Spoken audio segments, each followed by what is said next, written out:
All right, guys, what's up? So, you see me here today, joined by two handsome gentlemen. They are the mega minds, the boss babies, if you will, of my favorite horological podcast, Watch Cringe. We have Jay and Bren, and I actually the long-haired dude is much more interesting to me, but I don't know him. I know Jay quite well. Yeah. He's wearing the inmate jumpsuit right now. So it's funny. These it's dudes, the Watch Cringe shirt. It's a Watch Cringe shirt. Yeah, perfect. These guys just got back from Wind Up in Chicago, and there's a reason why their content resonates with me oh so much, and it's because I thought that I was the most unhinged person in the watch world. I thought that I was the weirdest person in the watch world, and I thought that I was like this scene's spicy boy until Watch Cringe came out, and I was like, holy shit, there's weirder people than me. And I urge you, before they do their introduction, I urge you to please follow Watch Cringe and listen to them and all their hijinks and craziness. But without further ado, thank you, boys, for joining me today. So tell me about yourself. Who do we have here? Go ahead, Bren. You can start it off. Okay. Well, my name's Brendan, 33-year-old male. I like taking long walks on the beach. I still live in my mom's basement, and I play a ton of video games. Average Genshin player. Average Genshin Impact player. Yeah. But yeah, I'm here in Austin, and I linked up with Jay here about a year ago, right? Almost a year ago. And like immediately upon meeting him, the vibe was just so strong. Yeah. And we're like, dude, we should do Vibe something. Was immaculate. Yeah. Yeah, dude. It was so beautiful. fucked up because he couldn't join the group. I couldn't. It was a weird story how I met him. Yeah. But yeah, I mean, so basically, I work with this guy named Steven from Dufresne Watches, and not outside of watches in a tech company. And for like a year, I was bringing by these cool watches. Well, I thought Cool they were cool. Yeah. They were like, vintage Citizen bullheads and like a John Player special. It is like cool. Seiko chronograph. And then I started getting to like a Speedmaster. Right. And it wasn't until I got a two-tone date just that Steven was like, hey, do you want to come to this like watch group that I'm a part of? And that's when that was our group. Yeah. It was like a paywall to get into the group. It's fucked up. I'm not even gatekeeping anyone. What you guys don't know is that was a fake Rolex the whole time. Oh, it wasn't though. No, it wasn't. So yeah, my name is Jay. I've been in the hobby for quite some time. I've been in the hobby when they had Batmans at the ADs. I just want to say this real quick. I got on Instagram in 2017, and Jay was like one of the first people I followed, and he followed me. But I've known this dude since before I was the time teller. Yeah, I was in the early 100 gang. Wow, for real. Yeah, insane. Me and a couple other people. Yeah, I mean, I was like, oh wow, this guy's content's good. We go way back because he's like brass, dude. That's I think the reason that we get along so well is that it's because he's so similar to us. But to get back onto me, yeah, I've been a collector for some time, and I run a group in Austin, Texas. I used to be the Red Bar president here until I decided to kind of up and go on that. Then I started another group, but this time a lot more small and a lot more intimate. So it's more close friends than it is a collective of collectors. And that makes it fun.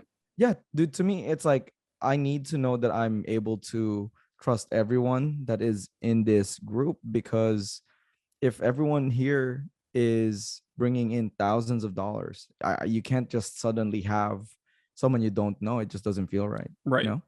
And when you're amongst people that you have rapport with, you can that's right. express yourself the way that you want to. You don't have, there's not as many social hangups, and especially nowadays it's a mixed bag what you'll get in trouble for saying amongst like which group of people. So just hanging out with your friends that's why I was super excited to have you guys on the podcast, because Jay, like him and I haven't met in person, but I have rapport with him because like it went from us just tagging each other in watch pictures to now like sending each other memes, like vile memes, like on Instagram all day. And I actually just followed Brendan right now, so hopefully we can have that relationship as well. But the memes are fire, bro. I'm just telling you, it's like that's I don't keep in touch with many people as far as like, hey, how are you? How's it going? But if I send you memes regularly, that's like the ultimate test of like, oh, okay, we're like friendship close right friends. there. Yeah. To me, that was the same. And I was like, oh, he sent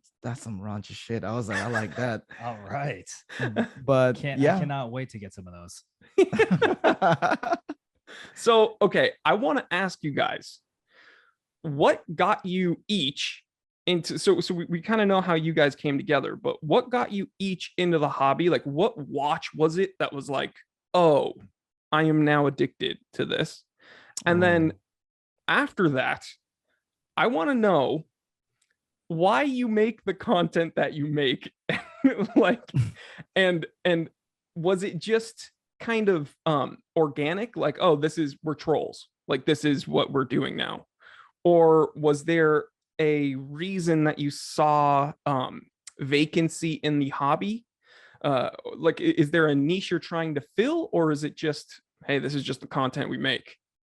Yeah. So I'll start off with the watch that got me. So my first ever watch that was automatic was a Seiko 5. It was the 10 Seiko 5. I bought it for $39.99 on Amazon, like 2016. The SNK 905. Holy shit, I still remember that. That's crazy. But what got me really into it was an Orient Ranger. You don't even know what that looks like, do you, Bren? I don't think so it's one of Orient's older shit, and it's like a Explorer. I had it in green, and I was like, this is the coolest shit. I was like, I took that bad boy camping, fishing. I took it to the range, and I was like infatuated with the idea that this is just a machine that had a beating heart. And that's what snowballed it. And I mean, even before that, my grandfather, he wasn't a watch guy, but he was a military guy. Like, he had a 1675 that he bought at the airport when when he got our family out of poverty, kind of thing. That's badass. Yeah, dude, it was sick. Cool. What'd you get? My story's not as cool. I would say mine was probably the Seiko SPB 143, because I remember being in bars and girls coming up to me and being like, that is the perfect size wristwatch. And I was like, hell yeah, it is. Well, if they say it's the perfect size, it means it's small. So yeah, that means they're content and happy with it. But the Seiko SPB 143 is a great watch. And I got to thank my dad for suggesting to buy that. And he kept on saying, you got to buy the Seiko SPB 143. You're going to love the way you look. I guarantee it. Men's Warehouse. And I was like, what the fuck? You work at Men's Warehouse and you sell Seikos there? Sign me up. And at the time when I bought it, I was like, oh my God, $900 is so much money for a watch. That's like insane. And I got this like rush when I bought it, you know, and it's a great watch. I mean, it's one of those watches where it kind of tethers you back down, because in this hobby, it's very easy to become excessive, to buy the next luxury timepiece and the next one and put all this money into it. But, you know, this watch kind of proves that you can have as much fun with this Seiko than you can a Rolex, right? And so I have generally tried to live a no frills lifestyle. You say that you fucking bought a Pepsi. You're about to buy a. Okay. You were about to buy a 8,000. Hey man, things change, baby. Things change, man. The girls, they want the Pepsis now. So I found collecting, like, my interest to be kind of cyclical. So it's like when I started off, I was like really, really into dive watches. I think most collectors are, like, because you see like the Submariner and you're like, oh, I like this watch. And then I got really like super into chronographs, and then very into dress watches. And then I went through like a 4-year period where all I cared about was field watches. And it's like, I've kind of found my way back to not really caring about overly complicated watches, and only I'm kind of still in the field watch phase, to be perfectly honest. All I need is like a handset, some good numerals, and like time only, and I'm like super happy. So it's like Hamilton, my old 9721 RAF LL Bean dial is like one of my favorite. It was my first automatic watch ever, but it's like, not, aside from the date complication, there's really no bells and whistles at all. And that's kind of, I'm looking at watches more as tools now. And it is interesting how as watch enthusiasts we go through liking simple watches, then we learn about complications and we want to see all these crazy things on the dial, and we want to see skeletonized this and that and tourbillons, and then it goes back to like the simple life again. Mm-hmm. But enough about me gushing about watches. I'm serious. I'm so charmed by your content because I see a little bit of myself in it. And I asked you earlier, if you make the content you make because you saw perhaps a vacancy in the watch world, like for instance, I decided to be very outlandish, somewhat crass, loud, because I wanted to be like the anti like info heavy nerd. Like there was so much analytics and everything involved, so spec heavy, reference number jargon, just a bunch of gatekeepy BS in the watch world. And I was like, this isn't fun for me and I'm not finding it. So I want to be the fun guy. And so when Jay first told me like, hey, I'm starting this project, I was like, okay, this is going to be hilarious. And then watching you guys, how you interact with people, and just the fact that you called it Hawaiianed up. And you literally walked around with Hawaiian shirts. If you guys haven't seen, editor, we're gonna put a clip in here showing what they were doing and what they looked like. But again, viewers, please follow them at Watch Cringe on Instagram and listen to their podcast. But please, why do you do what you do? So the entire reason of it, both of us were big fans of Andrew Callahan. Huge. Channel 5. So a lot of the inspiration that we took from him was that he would go to these events with a very open mind and he was just there to have fun. Sure, he does like the very serious shit, like he went to Ukraine and shit, but we wanted to tackle the having fun aspect because like you said, you're right, a lot of this hobby is now in the numbers, lug with diameter, like entire case. I was like, that shit is so boring. You could literally Google that and end up with like 10 pages worth. Right. Whereas the content that you and I produce and that Brendan and I share, it's like, you're not going to find that because we're not TGV. We're not any of these people who are the quote unquote, the mold of the aficionados. That's right. Like we're not the aficionados. We're just regular dudes who happen to like watches. And I mean, Brendan can speak about why we continue what we do and why we do all of that. Oh, me? Okay. That's well, I think a big part, at least of the podcast, is we try to be similar to honestly your style, which is like infotainment, right? Like you're entertaining people and they're still learning something. So it's like, it has sustenance, you know, it's not just a laugh, but the videos is a way to really show our comedy and to pull people in to eventually, hopefully listen to our podcast. And it's a way to meet people. It's just a fun, all around fun time. Like it's just, that was like our vacation for the quarter was like, let's go to this like watch event thing, like let loose, you know? And so, yeah, it's just for us, it's just fun. And yeah, we got to keep it fun and light. We're gonna have you at some point, man. Yeah, I'd be honored. One of the most impressive parts that I've seen so far is how straight man Brendan can be when he's talking to people. The things that are coming out of the people's mouths and his own, and he's somehow able to play the straight man. I would break, and I think that my delivery is pretty good. I think I can hold on to a character pretty well, but I'll never forget one of my favorite segments was when they were, I don't know exactly where you were, but clearly a Swatch boutique somewhere, I assume in Texas. The Moon Swatch. But it was for the Moon Swatch. They covered the Moon Swatch release.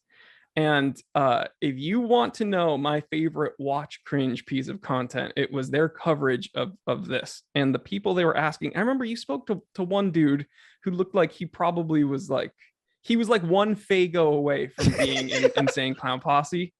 And like the dude didn't even know like why he was there. He was just like, yo, I want this thing. And it was such a stunning cross section as to why there's so much hype and why none of this means anything. Like why none of this means anything. But so which would you say is your favorite piece of content that you've covered thus far? Well, that budget Malcolm Moore one was definitely pretty good, but I think for me personally, it was the Noodler Inc. guy. That guy took the cake for me. That guy was just so weird and outlandish, and I fucking love that dude. I love his like breathing, like yeah, he's like, yes. I mean, everything he was doing was just so eccentric, and I was like, you're freaking amazing. Like, I could just put a camera on you for an hour, and you'd produce like gold, internet gold for me. And so like he was great. Then we did kind of like a callback to that in Chicago, where we interviewed this guy who's dressed all, in a business suit, and I became the Noodler Inc. guy, I like switch, what is it? Swap the script or switch the script. Switch the script. Yeah. And so I would say the Noodler Inc. for me is number one. The Noodler Inc. for you? 100%. Mine is Hamilton. Oh, the Hamilton. Okay. So when we went to San Francisco, RT Custer, Vortic Watches, and Hamilton were both there. Hamilton sued RT Custer, or they tried to, because of the whole him using Hamilton pocket watches and converting them into wristwatches, which is fair use. And it almost got to the Supreme Court all the way. Dang. So it was a David and Goliath case. RT won, and that was it. So we went to San Francisco and we thought of the idea, hey, maybe we should talk to Hamilton, see what they think about it, because RT's here. Maybe we should hit him up. And we chatted, we went up, we were very polite to begin with. We were very polite. And then they agreed to like a small bit, like a small interview. They didn't know what was hitting. They didn't know what was gonna fucking hit them. I felt bad. They're like deer caught in headlight, man. So I have a question real quick, not to interrupt you guys. When you interact with these people, do you introduce yourselves as like Watch Cringe? Like, do they know that's okay? Well, I mean, sometimes we do, but they don't know who we are. They don't know who we are. So it doesn't even matter. We're like, hey, we're a podcast. Sometimes we say the name. Now they know, because a fair bit of the people that we interacted with in Chicago were like, oh, you guys are watching. So they kind of expect it. Yeah. But in San Francisco, it was brand new. It was our first foray. Yeah, no one knows at all. We asked them, I was like, oh, so how much did you guys lose in the in the case against Vortic Watches? And dude, they were like deers in headlights. They did not like that shit. And instead of letting up, we pressed them. We were like, so how was that lawsuit against against Lewis Hamilton? Because I covered that. Yeah. And so we were like, nutty. We were like, just keeping on pressing them. And they were just, dude, not happy. That's journalism, baby. That's hard hitting content. And we realized that they really did not like us when one of the founders of Worn and Wound spoke to us in this Chicago, and we hadn't met this guy, and we were introducing ourselves. And he was like, oh, I know you guys are Watch Cringe. He's like, I watched the videos, especially the Hamilton one. And I just laughed my ass off because he was like, I know. He's like, I know what you guys did. Quickly becoming infamous in the industry. Getting quite there. And to me, it's so funny because that's it. To me, that was my favorite piece, just because it was so outlandish. And like, you don't expect that. You're there for watches. You don't expect to get pressed about shit that you don't know anything about. Yeah, exactly. Which brings me to my next question for you guys. We've gone over kind of why you make the content. We've gone over your favorite content, but what would you say, each of you? Because I know you are the mega minds. You are the dynamic duo. Again, dare I say, boss babies. Which hats do you guys fill? Like, I'm when power it comes. Bottom. Okay, yeah. I don't think we're asking, but yeah, that works. Yeah. Which hats would you guys say you fill, and what is the hardest part of producing this kind of content in the watch space? Yeah, that's a deep question. That is a deep question. You want me to go first? I mean, mine's simple. Okay, you do it. Yeah, so for me, a lot of the podcast interviews that we do, I am usually the bridge for getting the guests on. Okay. And one of the things that we've strictly pursue it or like strictly put and implement is that we will only have guests if they are in person. Mhm. So if they're here, that's it. And can, as you can imagine, getting people the logistics wise of that in like VJ Geronimo's one, that was kind of a pain in the asshole to like kind of set up because he's the CEO of Oris Mhm. for North America and he's very busy. And we were thinking of doing an interview with him in San Francisco, didn't work out. I was like, maybe New York, maybe we'll go there. Didn't work out. And then he's like, oh, I'll be here. So we had to specifically set up that day for him in Chicago. Mhm. And the hardest part to me is that you need to get in touch with these people. Like, from honestly, like, not to brag or anything, but the amount of, I guess, important people we've had on the show is honestly mind blowing. I would For never, sure. I would never like have imagined that we'd have multiple of these brand CEOs like and blah blah blah in the show, and they're all just like you and me talking stupid shit. Setting up would be the hardest because I've had issues where I'm talking to someone, ends up it was their assistant and they weren't even aware of something. And it's Right. like, I get it, but still kind of shitty.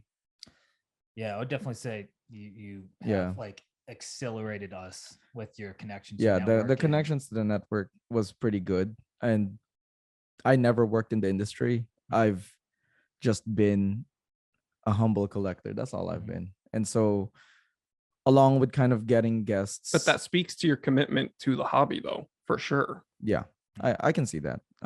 So as far as things I do, honestly, I'm getting the guests in. I'm doing most of the marketing. Yeah. A lot of it is like viral or guerrilla marketing, and I have no idea how to do that shit either. You're doing a good job. Yeah, Man. we're doing all right. Yeah. But yeah, Brent, how about you? And for me, I mean, I think we both share a role in the content Creativity, and yeah. creativity of like the podcast and Yeah. like generally. And then I'll do like the editing, the video editing, the podcast editing, and a lot of the performing just because like I did crazy shit when I was a kid. So like it doesn't really phase me. They'll put me up to go do this and that, and they'll just be like, Brendan, go do this, go do that. And I'm like, okay. I mean, we also have to have shots before. Sometimes. So we sometimes actually we do some usually shots. for Liquid courage. for events Liquid like this, courage, yeah. Hey, we break the ice. throw in So yeah, that's my thing. I'm trying to, I don't know, I guess the performer or the content on-screen editor talent. dude, on-screen talent, male talent, that type of thing. Hey. So So where would you guys strive to see your content go from here? So I see you on Instagram. I listen to you guys. What is next for Watch Cringe? Where do you hope to be? I had a few thoughts when we were coming back from Chicago is that, we saw the Great NATO have like an actual booth there. Mm-hmm. I would love to bring our game show live to Wind Up Fair. So we do this thing called Watch Dojo, and it's basically like Jeopardy. And I would just want to like film it and be freaking nuts and crazy, kind of like an Eric Andre show or something. Right. Place. Yep. And just be fucking absolutely crazy. And the prize would be we give out these cheap, shitty bodega watches that we get down the street for like $20. Love and it. They're like 58, 5711. but it was like a 58 millimeter. Oh yeah, like, I thought size. about the reference. No, Yeah, no, it's like huge, dude. It's like a millimeter. fucking 60. It's like a 60. It's huge. And it's like hand glittered on there. Yeah, with you like could tell like some Chinese kid had like Elmer's glue and sprinkle glitter on it. Put it on there. So that's what we'd want to bring, is getting more like an official booth thing. Well, that would be kind of cool. Yeah, I can see that. But then like our content, I think we just, we have like for us the channels of just like Instagram and YouTube and like whatever you promote the podcast on. As long as I think ideally we want to get like more of a following, obviously, but the following that we've already gotten has been pretty like more like a cult following in a way, because they like know our stuff, they know all our weird references and callbacks. Right. Like, okay, that's pretty cool. So keeping that sort of fan base and just growing, Intimate, like an intimate fan base. Yeah. and then eventually, Well, it might not be that intimate anymore because this is going on the Time Teller channel and the podcast channel. So hopefully, if you like my content, please follow these guys and ruin their little perfect ecosystem they have going on there. Hey, you know what though? If you show up where we are, by all means, buy me a drink. Yeah, that'd be cool. that you can, I'll buy you a drink. So and he'll buy you one. It'll be a circle of life. For me, I would like to see our content, like as much as I want us to be the Grey NATO style thing. Mm-hmm. Honestly, I don't think that's gonna happen, just because the way we present ourselves is so different. We're not, like I said before, we're not the aficionados. We're not PG. Like absolutely not PG. But an Eric Andre show from you, I could totally see that from dude. you guys. I was telling him, if we have people on, turn off the AC, like legit, literally make them sweat. Yeah. Oh, that would be cruel. I would love that. I would like for our like little podcast to grow. Yeah, we're definitely growing at like a steady rate, but to me, you said it very well. Like, I want a fan base that is very us. Like, so your fan base, I would say maybe like 60-70% of them are good, but then you have like your consistent haters. You do. But I know you do. That's part of it. For sure. Right? That's part of it. Yeah. The amount of volume you do, you're bound to get it. We haven't experienced haven't experienced that. I think but see, the thing is, you will. You absolutely will. And I would love to have you guys on again to talk about that specific thing as content creators. But the truth is like, you don't make the content for them. You know, you make the content for the growing group of like of diehard committed, like, just like you said, like it's my cult followers that I cherish the most, because they're here cracking inside jokes. I recognize their online handles, and I kind of anticipate their personalities. And you're gonna get the hate, and I've been doing it for a little bit longer than you guys, and I can tell you that the hate has literally no bearing on the content that you produce at all, because you're never the people that have pre-qualified themselves as someone that would write a vile comment to you or whatever. Those people are never going to like you. So the second you realize that, like, oh, it's very liberating once you realize, like, oh, the content I make is never going to persuade them to like me anymore. So I can just keep doing what I'm doing and fuck them. Like, write them off. I like that. Yeah. Another thing that I would like to see us do, I think, is just, we have our own lives that, jobs. Jay has a family. So it's been hard to be consistent with putting stuff out. We definitely need to be better at that. And I think one of the things that we've been considering, bringing on more a few people, of the guys into the fold. So Josh and Saul, that was in the Hawaiian clips, they actually are pretty funny guys off camera. So we're thinking of maybe bringing them into the fold. Would make it more consistent. I think like, so with you, I know that's something you've always done, is like consistency. And that's something that I feel we should be striving towards. He's a one-man band, and he's doing like the podcast, the YouTube, the car. But here's the thing, it takes it, the more you do things, the more you find little shortcuts for yourself. You know what I mean? So it takes a little bit of time to get into that like flow state, if you will. And so, like, dude, when Jay was talking about how the most difficult part about the content from his perspective is the scheduling of people. I've never really had to do that, because I've never had a show. I do live streams, and I've done live streams with other people, other content creators here or there. But with the things that I'm scheduling now, it's like, this is a whole new hat that I'm having to put on. And so I'm now looking to bringing more people onto the team, not just back end people like editors, but people that are probably going to have to be liaisons, like scheduling and doing outreach, because that's a hat that I've never had to wear. So you learn more the more you do it, but the only way you're going to learn is just by doing it and fucking up sometimes. So yeah, you guys are definitely ahead of where I was when I started. Oof, that's crazy. Well, thank you. You've been very kind. You've been very kind too. Also, I mean, I've been asking you for some tips and shit before, so definitely helps. Man. Well, hey. All right, so I have a few more questions for you guys. We've learned a little bit about each of you. We've learned about the content that you make and why you make it. But here's where we get kind of deep and like existential with the hobby. What would you tell a younger watch enthusiast or any age enthusiast, someone that is a novice looking to get into the hobby that feels kind of intimidated by the gatekeepiness? Like, what would you tell them?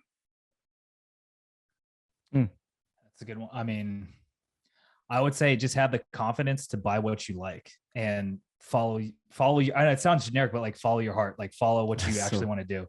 Seriously. And like, you're going to come into people who are pretentious and who are pricks, like we have actually. And you just don't let that deter you from like the actual community, you know? Because there's always going to be people that are way cooler and than those jerks, right? So just find like a good group of friends and like stick with them. Yeah. To me, a lot of it nowadays doesn't even start within Instagram. Usually it starts on YouTube. So to me, be a T3, don't be a TGV.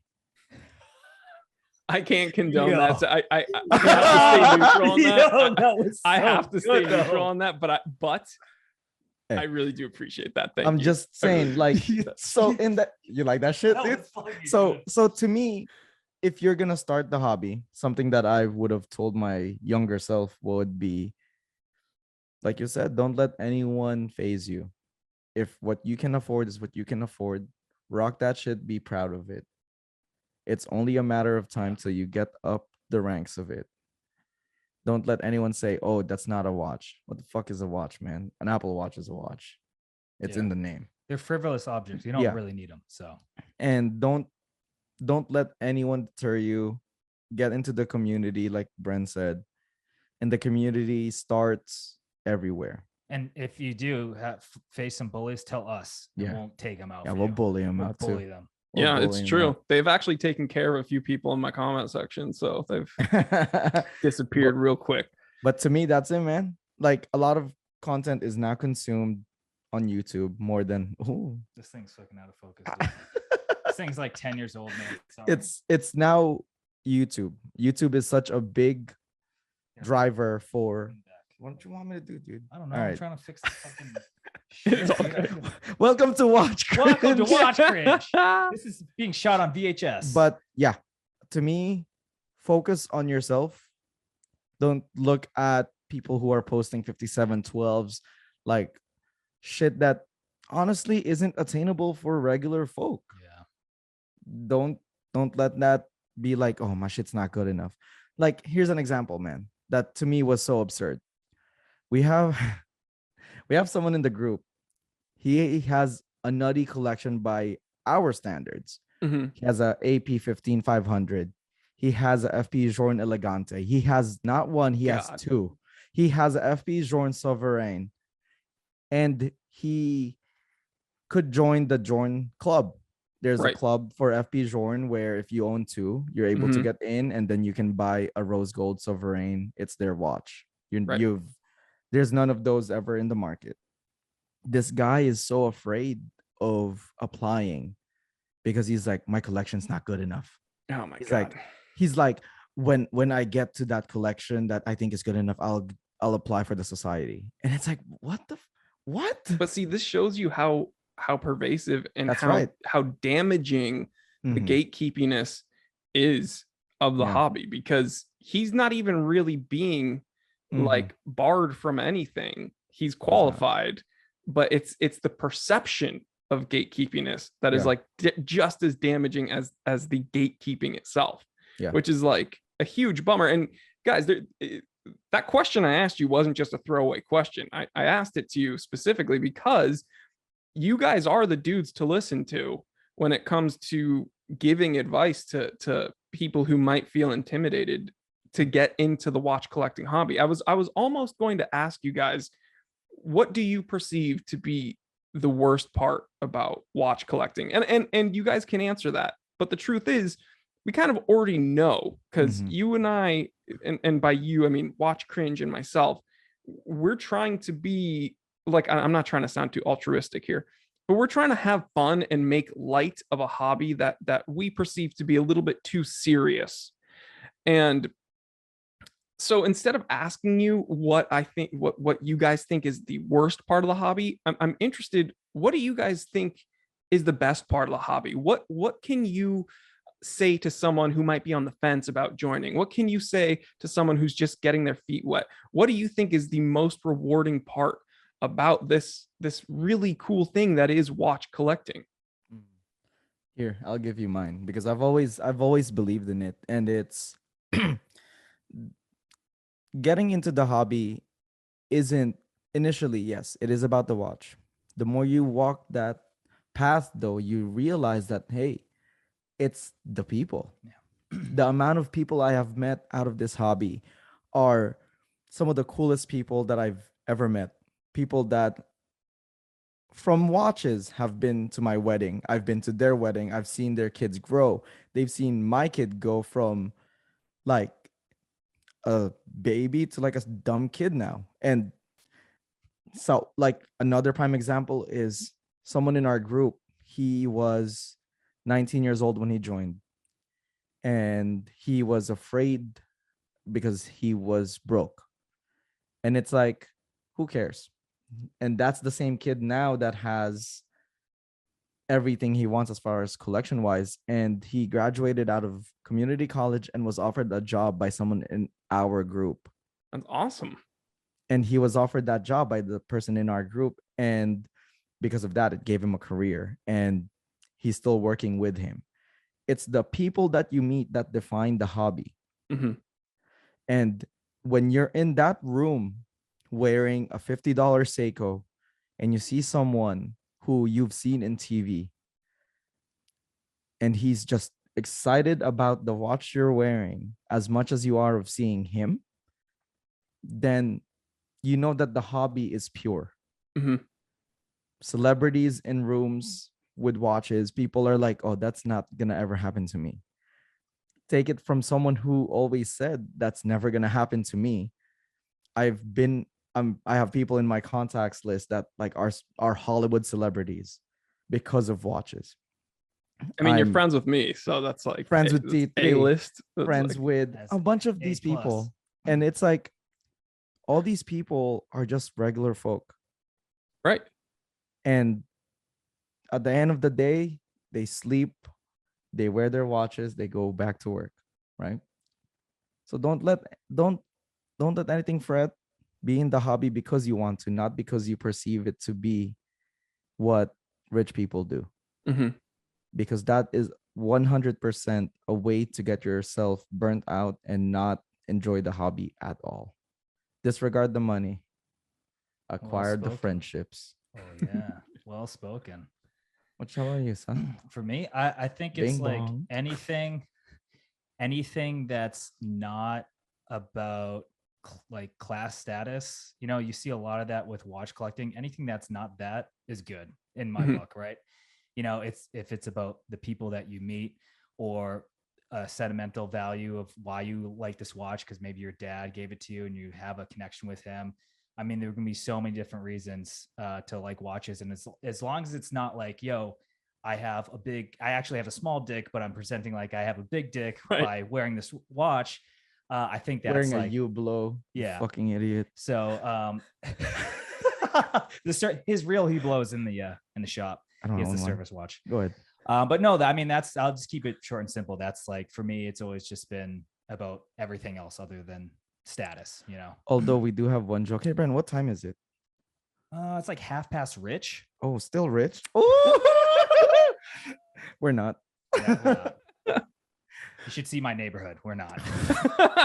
The guy that got You guys shot live down in, the dude, street. you guys are from Austin, Texas. no. Do you know how much money I- goes with it? I That's true. live in a That's good true. part of town.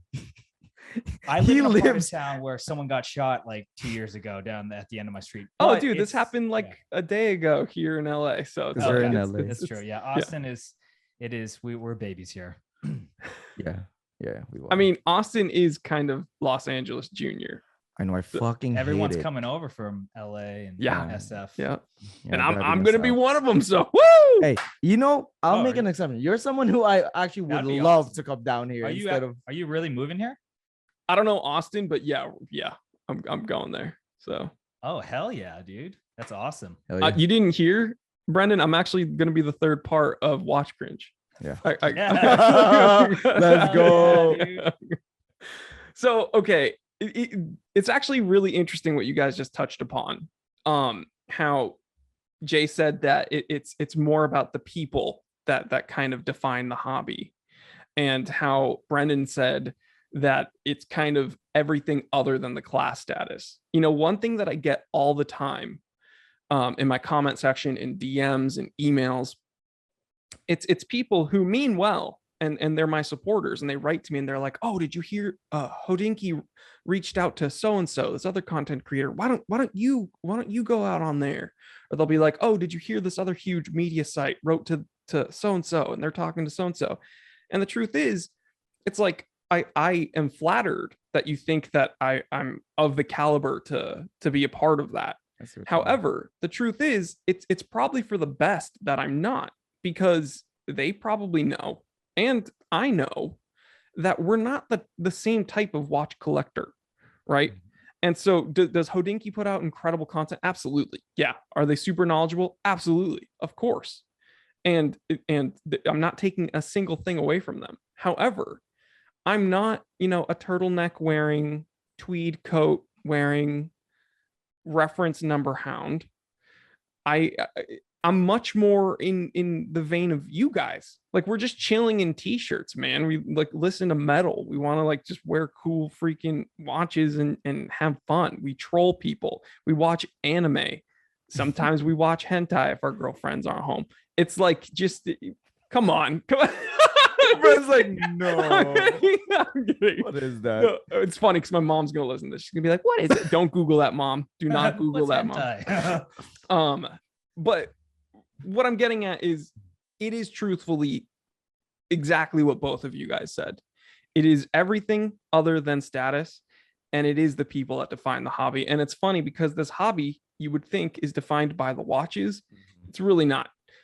Because there's people I rally against Invicta. I think Invictas are like the bane of my existence. I hate Invicta. Dude, like, a ton of people that are like paying members of like essentially, I don't have a Patreon for the Time Teller channel, but I have YouTube channel memberships. Join, baby. A ton of these people that like voluntarily take money out of their wallets to support me, they love Invicta. And guess what? That's like, it's because they understand that this is like a shtick. You know what I mean? We all have opinions. You should be okay with liking something. You should be okay with expressing your dislike of something. And you should be okay with other people doing the same. It's like kind of the banter that makes it. As long as you're not actually looking down upon someone for what they wear, for what they like, then it's all good, dude. It's like, it's all good. And so I just wanted to wrap this up by saying I really do appreciate you guys, not to be too cheesy.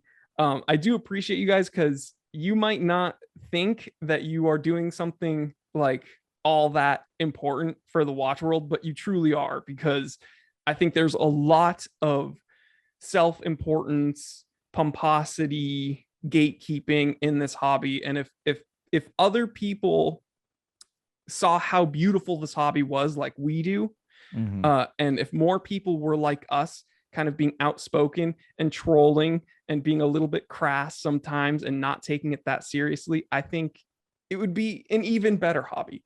So guys, I want to give you the mic, and please plug away. Let me know, where can the people find you? When do you upload? How can they support you? Do you have Patreon? Let it rip. Marketing guy. Hey, well, so you can find us on Instagram. You can find us on Apple podcasts, or just podcasts.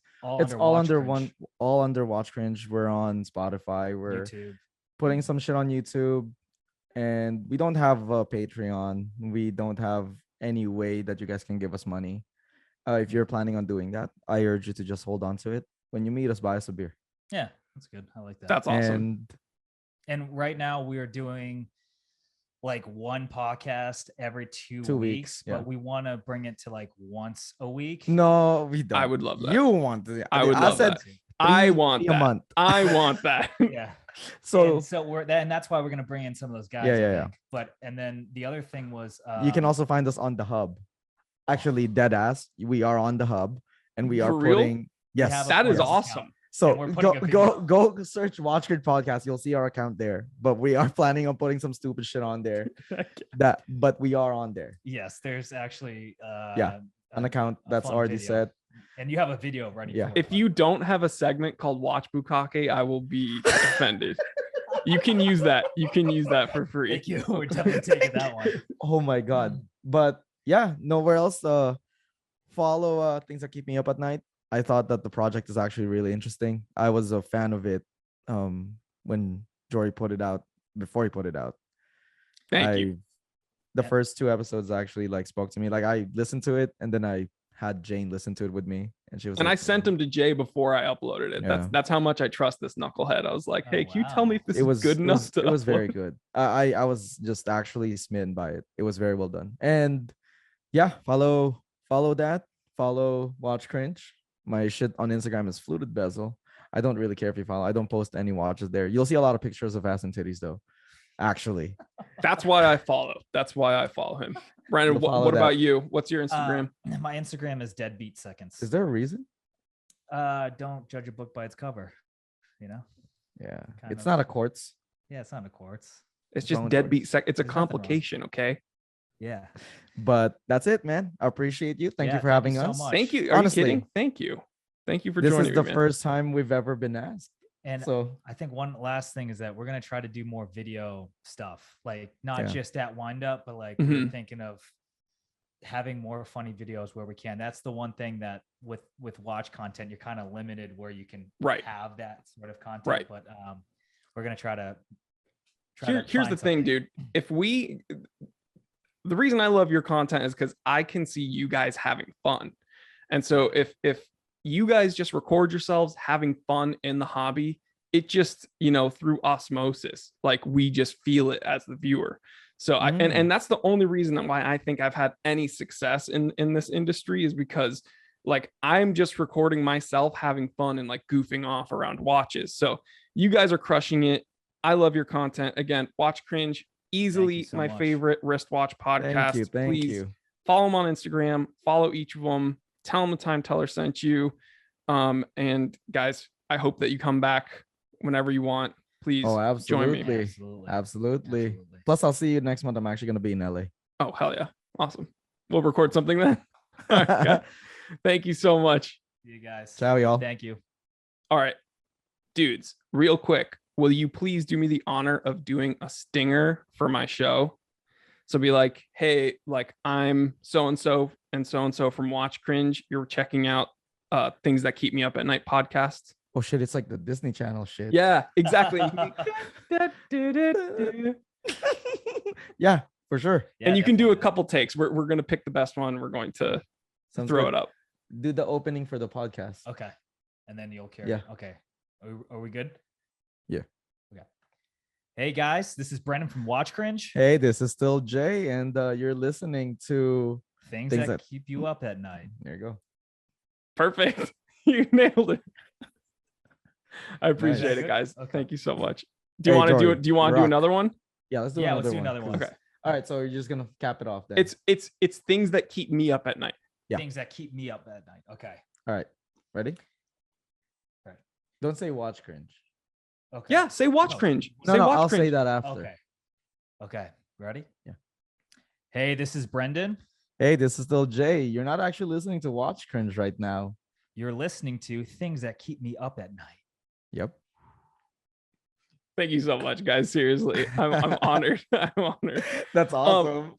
And guys, please, if you ever have a piece of content that you want to be covered by like another media site, let me know, because you guys are hilarious. So I'd love to have Aw, you on dude. here. Dude, you're so Fuck kind. yeah, Holy dude. shit. You're so sick. No, I'm serious. I'm serious. Damn, this is what So makes I hope you kings guys kings, become dude. regulars. Oh, absolutely. We'll see you around. Awesome. Thanks, guys. All right, we'll talk soon. See you, man. Thank you Jory, so much. thank Of course. Ciao. Peace.